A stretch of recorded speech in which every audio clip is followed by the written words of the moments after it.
বিসমিল্লাহির রহমানির রহিম। লায়ন ফেরদৌস ফিরোজ কলেজের অনলাইন ক্লাসে স্বাগত জানাচ্ছি। আমি মোহাম্মদ আসাদুজ্জামান, প্রভাষক বাংলা। আশা করি প্রিয় শিক্ষার্থীবৃন্দ তোমরা সবাই ভালো আছো, সুস্থ আছো, নিরাপদে আছো। আজকে আমি তোমাদের বাংলা প্রথম পত্রের প্রথম প্রবন্ধ, যেটা বাংলার নব্য লেখকদিগের প্রতি নিবেদন, এই প্রবন্ধটা বিষয়ে আলোচনা করব। প্রবন্ধটি লিখেছেন বঙ্কিমচন্দ্র চট্টোপাধ্যায়। এই প্রবন্ধটি মূলত বঙ্কিমচন্দ্র চট্টোপাধ্যায় বাংলার নতুন লেখকদের প্রতি কিছু নির্দেশনা তিনি প্রদান করেছেন। এই নির্দেশনাগুলো যাতে নব্য লেখকগণ মেনে চললে সাহিত্যের মান উন্নত হবে এবং ভুল ত্রুটি যেগুলো থাকবে না। তো মূলত এই প্রবন্ধটি 13টা পয়েন্ট আকারে তিনি উল্লেখ করেছেন এবং 13টা পয়েন্টের মধ্যেই লেখকের কি করণীয়, কোনটা করা যাবে কোনটা করা যাবে না, এ বিষয়ে তিনি আলোচনা করেছেন। প্রথমে আমরা জেনে নিই বঙ্কিমচন্দ্র চট্টোপাধ্যায় সম্পর্কিত কিছু গুরুত্বপূর্ণ তথ্য। বঙ্কিমচন্দ্র চট্টোপাধ্যায় জন্মগ্রহণ করেছেন 1838 খ্রিস্টাব্দের 26শে জুন পশ্চিমবঙ্গের 24 পরগনা জেলার কাঁঠালপাড়া গ্রামে। তিনি এন্ট্রান্স পাস করেছেন 1857 খ্রিস্টাব্দে এবং বিএ পাস করেছিলেন কলকাতা বিশ্ববিদ্যালয়ের অধীনে প্রথম যে বিএ পরীক্ষা হয় সেই প্রথম ব্যাচের ছাত্র হিসেবে তিনি বিএ পাস করেন। এরপরে তিনি বিএল পাস করেন 1859 খ্রিস্টাব্দে। এরপরে তিনি পেশাগত জীবনে পদার্পণ করেন এবং তিনি পেশায় ছিলেন একজন ম্যাজিস্ট্রেট। একজন দক্ষ ম্যাজিস্ট্রেট হিসেবে তিনি যখন খুলনার ম্যাজিস্ট্রেট হিসেবে দায়িত্ব পালন করেন তখন তিনি নীলকরদের খুব কঠিন হাতে দমন করেছিলেন। এটি তার জীবনের একটি উল্লেখযোগ্য কৃতিত্ব। তিনি সাহিত্যের রসবোদ্ধাদের নিকট থেকে সাহিত্য সম্রাট উপাধিতে ভূষিত হন এবং তিনি যেহেতু ইংরেজ ঔপন্যাসিক স্যার ওয়াল্টার স্কট দ্বারা কিছুটা প্রভাবিত হয়েছিলেন, এই কারণে তাকে বাংলার স্কটও বলা হয়।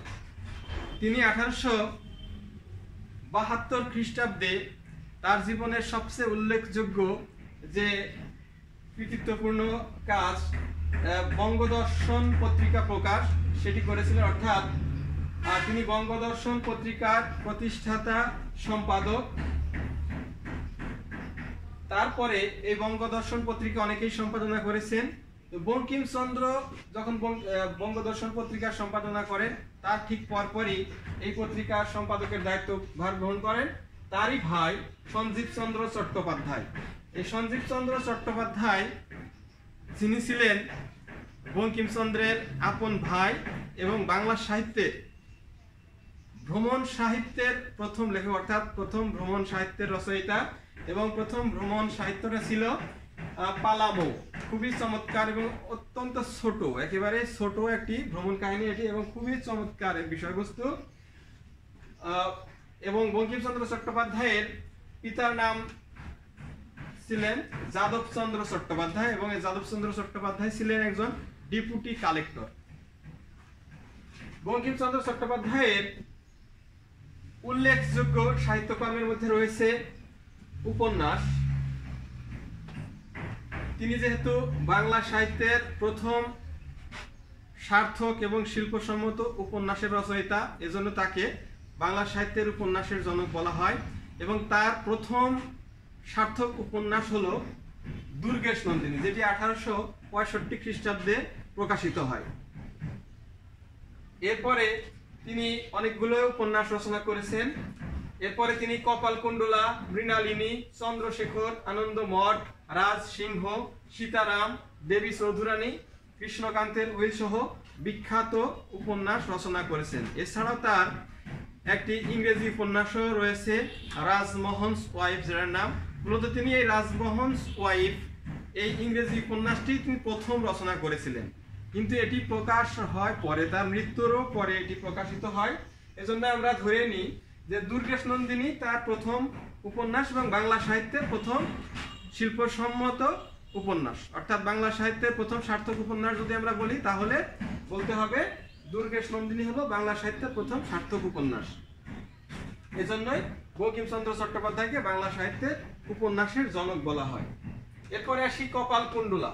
কপালকুণ্ডলা বঙ্কিমচন্দ্র চট্টোপাধ্যায়ের একটি অন্যতম শ্রেষ্ঠ রোমান্টিক উপন্যাস। এই উপন্যাসের বিখ্যাত রোমান্টিক উক্তি, অর্থাৎ বাংলা সাহিত্যের প্রথম রোমান্টিক উক্তি যদি বলি তাহলে সেটি হলো কপালকুণ্ডলা। এই কপালকুণ্ডলা উপন্যাসের নায়ককে উদ্দেশ্য করেই করেছিল, নবকুমারকে উদ্দেশ্য করে বলেছিল, পথিক তুমি পথ হারিয়েছো, পথিক তুমি পথ হারিয়েছো। এই উক্তিটি ছিল বাংলা সাহিত্যের প্রথম রোমান্টিক উক্তি। এবং এই উপন্যাসের আরো উল্লেখযোগ্য উক্তি হলো, তুমি অধম তাই বলে আমি উত্তম না হইব কেন, তুমি অধম তাই বলে আমি উত্তম না হইব কেন। এটিও এই কপালকুণ্ডলা উপন্যাসেরই অন্যতম উক্তি। এরপরে আমরা দেখি যে বঙ্কিমচন্দ্র চট্টোপাধ্যায় উপন্যাসের পাশাপাশি কিছু গুরুত্বপূর্ণ এবং বিখ্যাত প্রবন্ধ রচনা করেছেন, বিশেষ করে লোকরহস্য, বিজ্ঞান রহস্য, কমলাকান্তের দপ্তর, সাম্য, কৃষ্ণচরিত প্রভৃতি। তবে তিনি সাম্য প্রবন্ধ গ্রন্থটি বাজার থেকে তখন প্রত্যাহার করে নিয়েছিলেন এবং তার সবচাইতে উল্লেখযোগ্য প্রবন্ধের মধ্যে রয়েছে কমলাকান্তের দপ্তর।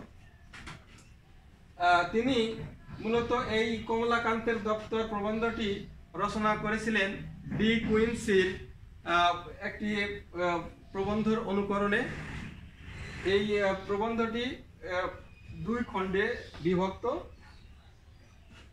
যাই হোক, এরপরে আমরা বঙ্কিমচন্দ্র চট্টোপাধ্যায়ের লেখা আজকের যে বিষয়বস্তু বাংলার নব্য লেখকদিগের প্রতি নিবেদন, এই প্রবন্ধে বঙ্কিমচন্দ্র চট্টোপাধ্যায় নব্য লেখকদিগের প্রতি যে সমস্ত দিক নির্দেশনামূলক মন্তব্য করেছেন সেই বিষয়গুলো সম্পর্কে আমরা পরবর্তী ক্লাসে বিস্তারিত আলোচনা করব। আজকের মতো এ পর্যন্তই বিদায় নিচ্ছি। খোদা হাফেজ, সবাই ভালো থেকো, সুস্থ থেকো।